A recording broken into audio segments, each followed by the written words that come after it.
E depois nós temos a expedição lá embaixo, tá? Em 1503, que foi comandada por Gonçalo Coelho, que necessariamente não encontrou também ouro, não encontrou as especiarias que eles queriam, né? A gente pode notar que não houve esses achados, né?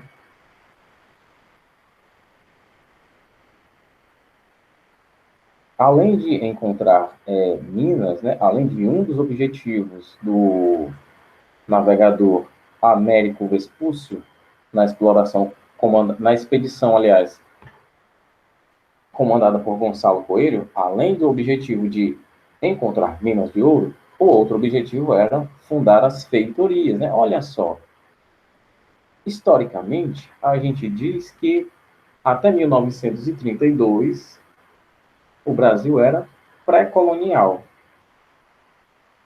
Mas como que isso pode acontecer? Se em 1503, né, 29 anos antes, já tinha-se a criação de feitorias, né? É só por uma questão de formalidade, tá bem? Mas você nota que já tínhamos aqui processos, né, produtos de processos, aliás, que diziam que estávamos passando por uma colonização, sim, tá certo? Então não era oficializada, tá bom?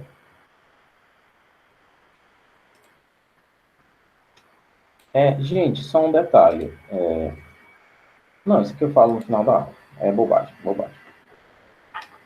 A primeira feitoria fundada foi a do Rio de Janeiro, tá certo? Agora vamos passar para a página 177. Agora sim a gente vai fazer a leitura da página, tá bom? Porque a gente não havia lido, tá bom? Eu contextualizei aqui a 175 e 176. Não, não, não é nada não. Não é nada de conteúdo sobre a chamada. Américo Vespúcio, que era o navegador, tá? Que tinha como função de registrar os costumes e a cultura dos povos indígenas, bem como relatar a geografia e o ecossistema brasileiro, tratou de afirmar que seria bastante caro para a coroa portuguesa investir economicamente no Brasil. Para Vespúcio, os fatores fundamentais eram a ausência de especiarias e metais preciosos.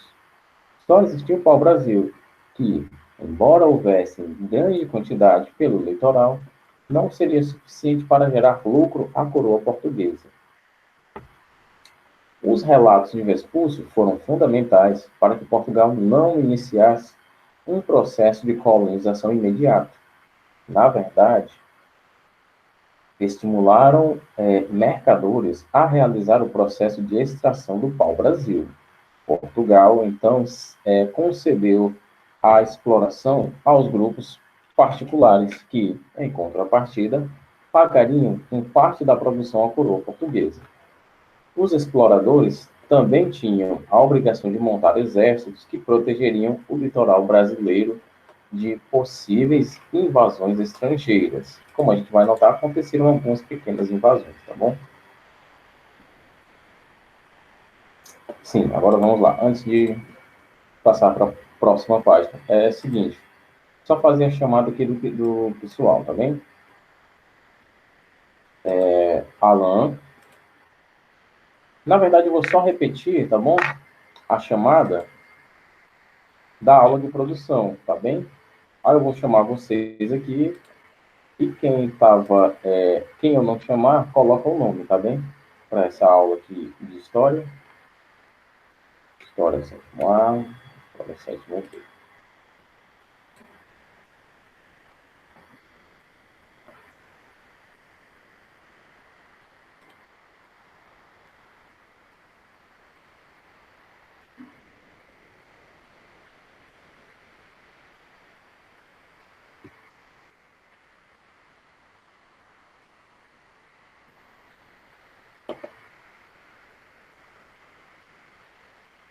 Não, pessoal, não precisa colocar o nome, não. Eu vou só repetir aqui.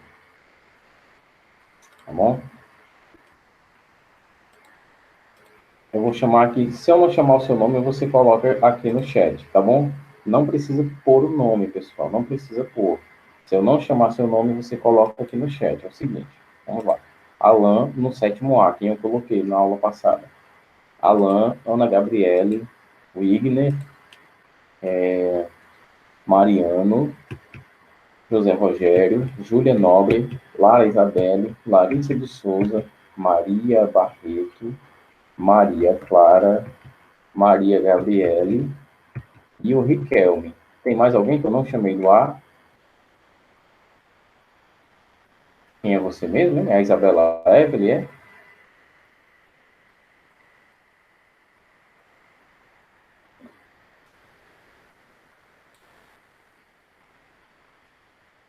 Maria Gabriela eu coloquei.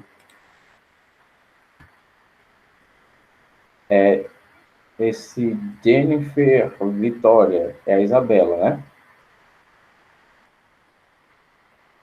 Pronto. Lado B, só quem faltou foi a Adriele Vitória,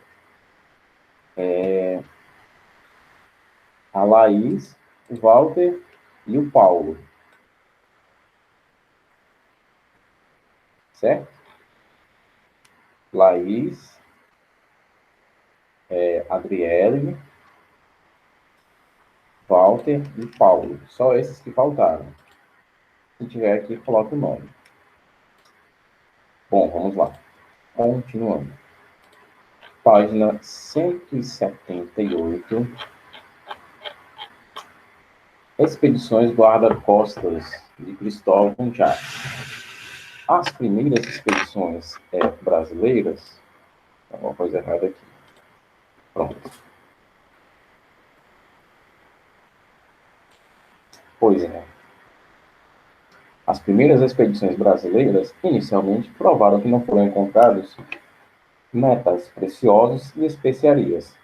Por outro lado, observaram que a tinta extraída do pau-brasil geraria lucro, mesmo com os relatos de Américo Vespúcio contrários ao investimento da coroa portuguesa no Brasil. O que se viu foi a extração do pau-brasil crescer e se consolidar. Isso despertou ainda mais interesse da coroa, mas também de aventureiros que extraíram a madeira sem pagar imposto a Portugal, o que causava grandes prejuízos. Muitos desses invasores eram franceses, espanhóis e holandeses. As invasões ao território brasileiro despertaram forte preocupação na coroa, que temiam perder o controle da situação. A tentativa de diplomacia entre Portugal e França não deu certo. E a solução foi enviar as chamadas expedições guarda-costas, aliás, que tinham a função de proteger o litoral do Brasil e expulsar os franceses ou qualquer outro invasor das terras brasileiras. Quem liderou essas expedições foi Cristóvão Jacques, entre 1516 e 1519. Duarte Coelho fundou a feitoria Igaraçu em 1516 e, entre 1526 e 1528, Cristóvão Jacques fundou a feitoria de Itamaracá.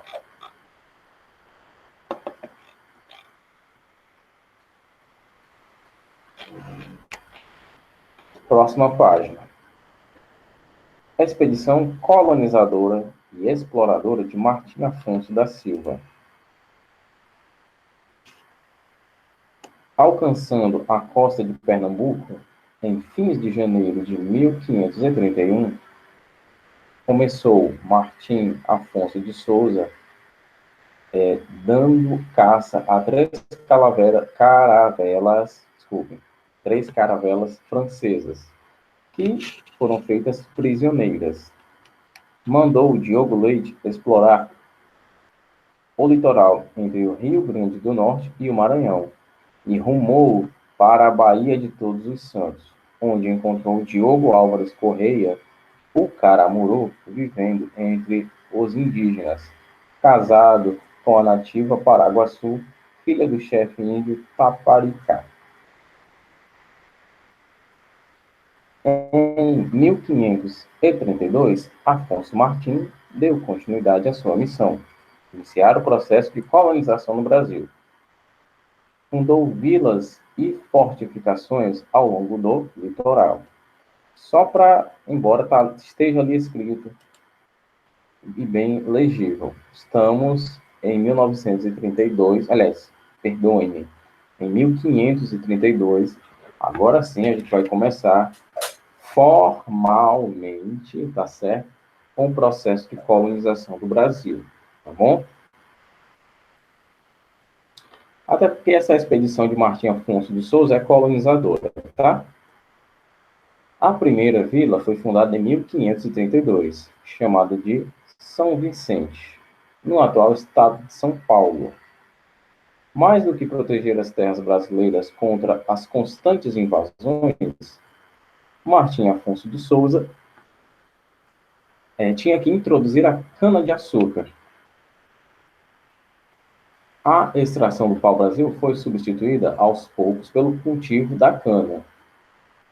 O primeiro núcleo colonial, São Vicente, também teve o primeiro engenho de produção de cana-de-açúcar. No mês de setembro de 1932, Martim Afonso recebeu uma carta do rei Dom João III, informando que havia dividido o Brasil em capitanias hereditárias, que eu acredito que vocês já ouviram falar disso. Tudo ok, Paulo? Um sistema já experimentado que teve sucesso nas Ilhas Atlânticas, Madeira, Açores e Cabo Verde, cabendo a Martim Afonso a capitania de São Vicente, correspondente aos territórios dos atuais Estado de São Paulo e Rio de Janeiro. E a seu irmão, Pero Lopes de Souza, as capitanias de Santana, Santo Amaro e Itamaracá. As duas primeiras, correspondentes aos estados de Santa Catarina e Paraná, e a última ao norte de Pernambuco. A gente pode notar, pessoal, o seguinte: pequeno aspecto que o professor já falou. O clima no sul e sudeste é o clima que mais se parece com o clima europeu. A gente nota que desde sempre uma preferência do colonizador por essas regiões aqui no Brasil, certo? Então não é de se admirar que essas regiões tenham se tornado polos industriais nesse país antes de qualquer outra região, tá certo? Então não é de se admirar que as pessoas de outros estados fossem para São Paulo, tá certo?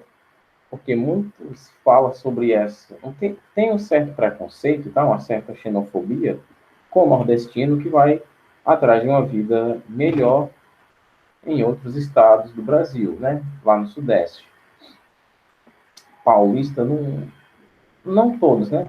Mas tem uma questão de preconceito. Você nota até pelos apelidos. Se você chega em outro estado e alguém te chama não pelo seu nome, mas pelo nome do estado onde você nasceu, isso aí já é xenofobia, né? Por exemplo, alguém daqui ir para São Paulo e lá ser chamado de Ceará. Isso é muito desagradável. Meu nome não é Ceará. Meu nome é Carlos. Então, me chame de Carlos, não de Ceará. Isso e outros pequenos detalhes perfazem, né? Configuram essa situação de xenofobia, tá certo? Só que é interessante a gente notar o seguinte. Vamos pensar da seguinte maneira. Essas regiões são formadas por imigrantes, né? Pessoas que vieram para o Brasil em busca de melhores condições de vida. Não eram pessoas daqui do Brasil. Vieram da Europa, isso até alguns anos atrás, fugindo de guerra, fugindo de fome, fugindo de miséria, de pobreza e de outras coisas. Vieram se instalar no Brasil para tentar sobreviverem. E até que deu certo, né? Foram se instalar em regiões onde o clima é mais agradável, onde o verão não é tão escaldante como é aqui no Nordeste, já que nós estamos mais próximos da linha do Equador. A curvatura da Terra faz com que nós recebamos mais sol aqui, né? Então, temos essa situação aqui. Só que note o seguinte, esse pessoal tem bastante preconceito com nordestino, com nortista, né? No caso, quem é do norte. Mas esse pessoal não é originalmente daqui brasileiro, né? Então, por que eles têm preconceito com essa terra, sendo que eles são foragidos de outras terras? Né? Eu não estou querendo justificar uma coisa com outra. Eu estou querendo dizer que não tem necessidade nenhuma de termos preconceito entre essa população.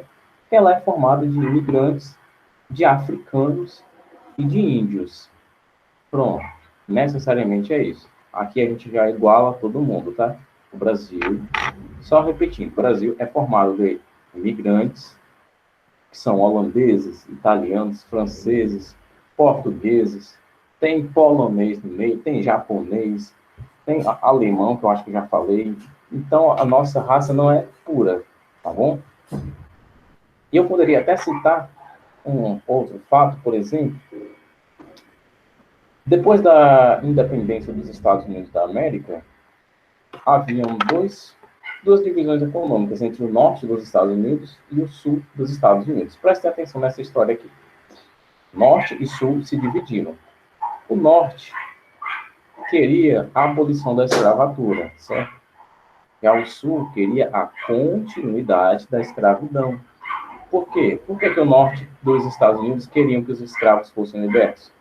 Porque o modelo econômico do norte era o mercado interno. Então, eu preciso de pessoas que ganhem dinheiro para consumirem os produtos que são produzidos aqui, né? Para adquirirem os bens de consumo. E a população tinha escravo. Não é melhor libertar essa gente e deixá-los como trabalhadores assalariados para que o mercado gire aqui, a economia fique rotacionando e que a gente enriqueça também? É mais interessante. Lá no Sul, como é que era? O modelo econômico se baseava no mercado externo. Então, não interessa se tem escravo ou não. A gente não está produzindo para cá. A gente está produzindo para vender para fora. Então, pode deixar escravo aí, ó, à vontade. Entendeu? Cada um com seus interesses econômicos. Só que aí, Abraham Lincoln foi eleito presidente. E Abraham Lincoln era um dos maiores defensores da abolição dos escravos. Quando o Sul viu a eleição de Abraham Lincoln, se assustaram. Nossa, vai quebrar a nossa economia. Lincoln foi eleito, ele vai acabar com a escravidão. O que é que o Sul dos Estados Unidos queria fazer? Os Estados Confederados do Sul, que basicamente era o seguinte: o sul dos Estados Unidos queria se separar do norte, né? Queriam deixar ali uma divisão diplomática. Isso resultou numa guerra, a Guerra Civil dos Estados Unidos. E acabou que isso não aconteceu, né? Aqui no Brasil, do mesmo jeito. Paraná, Santa Catarina e Rio Grande do Sul, esses três estados, têm um movimento, tá? Não é todo mundo lá do Sul que aderiu a esse movimento, mas tem um movimento lá, e o nome do movimento é O Sul é Meu País. Esse movimento quer separar o Sul do Brasil do restante do país. Só que, antes de mais nada, isso é impossível, tá? A menos que ocorra uma nova Assembleia Constituinte, ou seja, uma nova Constituição. Porque a nossa Constituição, que está em vigor desde 1988, diz que a Federação do Brasil é indissolúvel, é inseparável, tá? Então, nenhuma rua do Brasil que você conhece hoje, dia 10 de agosto de 2020, vai se separar do país, exceto se uma nova Constituição Federal for feita, tá bem? Então, só para vocês entenderem até onde o preconceito racial e a xenofobia vão. As pessoas querem separar as terras por conta disso. Olha que absurdo do ponto de vista da moral e da ética da humanidade, né? Isso vai muito além da tristeza, né? Isso é uma imoralidade, dado estarmos em 2020 e a humanidade já tem mais ou menos aí os seus 75 mil anos e ainda temos esse pensamento animalesco, não tem outra palavra, né? É uma ideia muito animal querer escravizar seu companheiro ou pensar que ele é inferior por conta do cabelo, da cor da pele, por conta da religião, por conta do time de futebol que a pessoa torce, tá? Isso é basicamente inadmissível. Não sejam esse tipo de pessoa. Agora, continuando aqui. E sim, no Brasil, por muitos anos, e até hoje a gente tem alguns desses tipos de pessoa. No mês de setembro... Ah, não, essa aqui eu já li, né? A gente vai para as atividades agora. Primeira questão. A chegada de Pedro Álvares Cabral ao Brasil deixa muitas dúvidas quanto ao conhecimento da existência de terras americanas. Contextualize, comente o processo que levou os portugueses às terras brasileiras. Só lembrando, pessoal, né? Ó, essa segunda frase do enunciado é o principal. Contextualize e comente o processo que levou os portugueses às terras brasileiras. Isso daqui a gente pode responder aqui mesmo. Por que os portugueses se aventuraram nos mares, né? O que é que eles estavam procurando, pessoal? Pode ligar o microfone para falar, tá bom? Se não quiser digitar. Os portugueses estavam procurando o quê? Vou dar uma dica. Processo das grandes navegações, século XV, século XVI. Os portugueses estavam atrás de alguma coisa que fosse símbolo de poder. E foram feitas 2 expedições no Brasil atrás dessas coisas, buscando especiarias, né? Buscando ouro, buscando prata. Os portugueses estavam atrás de estreitarem as relações comerciais com a Índia, né? A gente chama de as Índias, né? Então, eles não queriam pagar os impostos que pagavam aos muçulmanos, queriam não ter intermediário, né? Eu compro de tu e tu compra do fulano, e o fulano compra do fulano, e o fulano compra da Índia. Eu vou lá na Índia comprar, que é mais barato. Vou comprar direto deles. Então, não vai ter esse aumento de preço dessa pessoa para essa pessoa, para essa pessoa.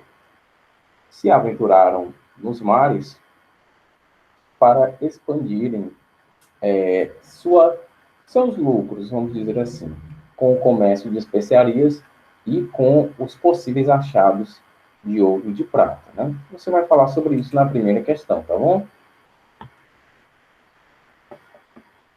Não esqueça que o sentido era buscar rotas para Índias, tá bem?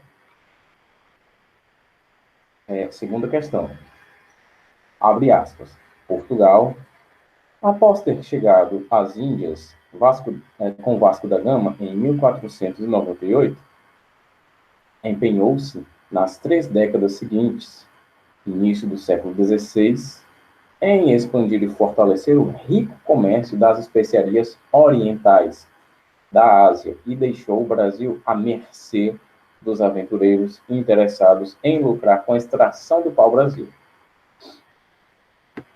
Avaliando esse trecho, reflita e discorra sobre as expedições exploradoras. Aquelas expedições, pessoal, que tinham interesse, não intuito, aliás, de encontrar ouro, prata e especiarias no Brasil, só que não encontraram, tá?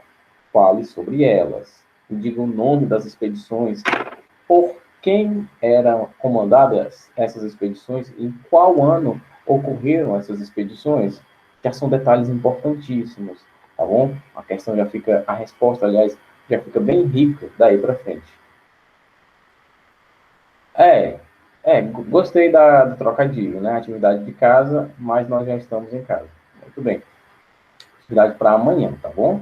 Só lembrando, amanhã a gente já tem essa aula aqui para corrigir essa atividade, tá? Terceira questão. São só 4 questões, né? Terceira questão. As expedições exploratórias do litoral brasileiro constituiu um marco importante para estabelecer um conhecimento sobre a Nova América. A partir de suas inferências, aliás, sobre o tema, faça uma análise das explorações a seguir e relate a sua importância. A expedição de Gonçalo Coelho e de Gaspar Lemos, e também a de Martim Afonso de Souza. Só lembrando, tá? Oficialmente é a expedição exploradora de Martim Afonso de Souza, que também é a expedição colonizadora, tá bem? E a quarta questão a gente vai ter o seguinte: nenhuma espécie de metal, desculpem, abre aspas, nenhuma espécie de metal lá se encontra, exceto o ouro, do qual aqueles países abundam. Ainda que nada dele conosco tenhamos trazido nesta nossa primeira navegação, fecha aspas. Américo Vespúcio.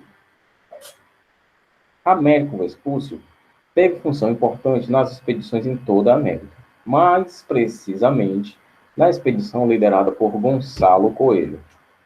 Muito do que sabemos desse período deve-se aos registros. Comente sobre Américo Vespúcio.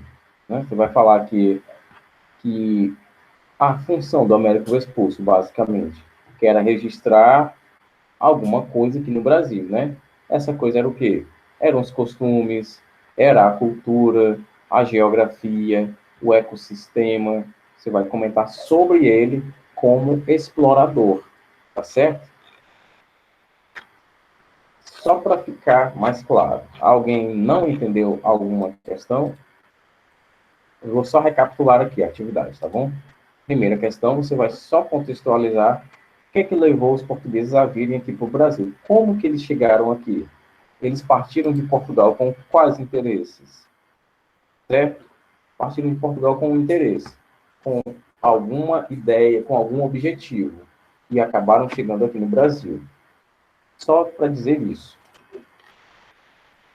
A segunda questão pede que você avalie o trecho acima e fale sobre as expedições exploradoras, sobre a chegada do Brasil às terras, aliás, sobre a chegada de Portugal às terras brasileiras, né? Inicialmente, teve um interesse de Portugal ou não? Não teve interesse porque eles não encontraram o que queriam? Vai me dizendo isso, vai colocando isso nessas linhas aqui, tá bem? Você vai chegar na resposta sensacional. E me fale por que Portugal estabeleceu as expedições, né, iniciadas por Gaspar Lema. Qual era a função? A função era descobrir alguma coisa. Descobrir o quê? Vá me falando isso, que a resposta fica riquíssima. Terceira questão, só para fazer uma análise sobre as explorações da expedição de Gonçalo Coelho e de Gaspar Lemos, e sobre a expedição colonizadora e exploradora de Martim Afonso de Souza. O que é que ele fundou? A gente sabe que ele fundou a primeira vila, né? Onde que ele fundou essa vila? Qual o nome dessa vila? E a quarta questão, para comentar sobre o Américo Vespúcio. Tá, ok? Todo mundo compreendeu, né? A atividade?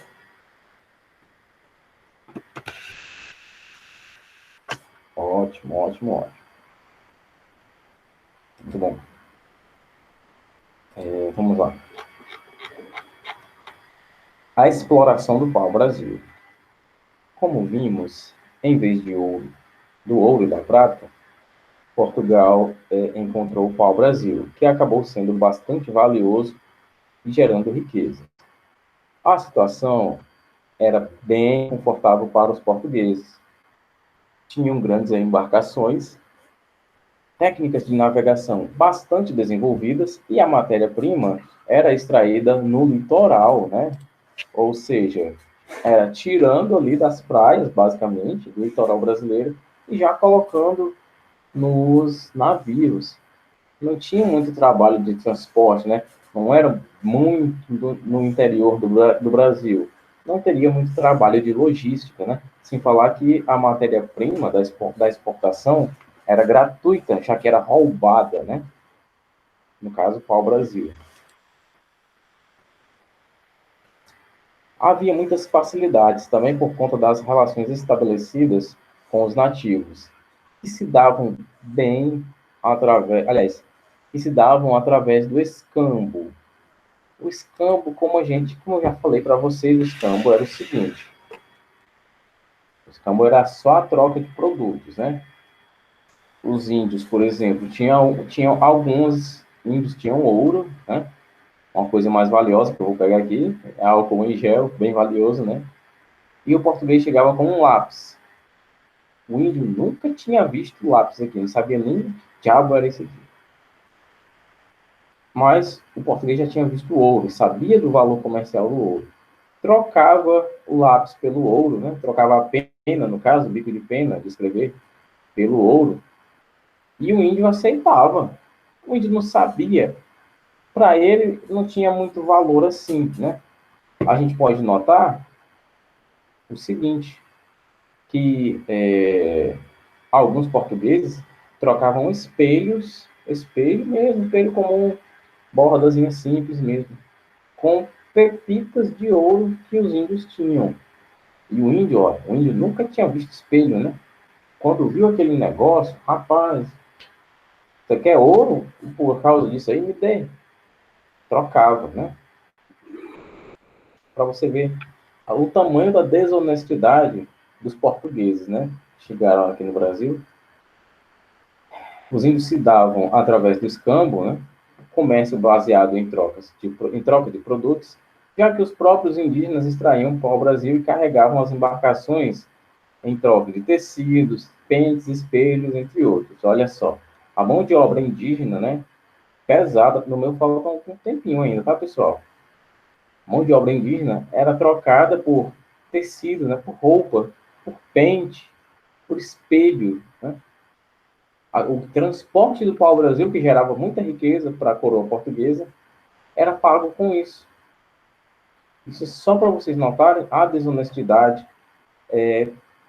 dos portugueses em relação aos indígenas.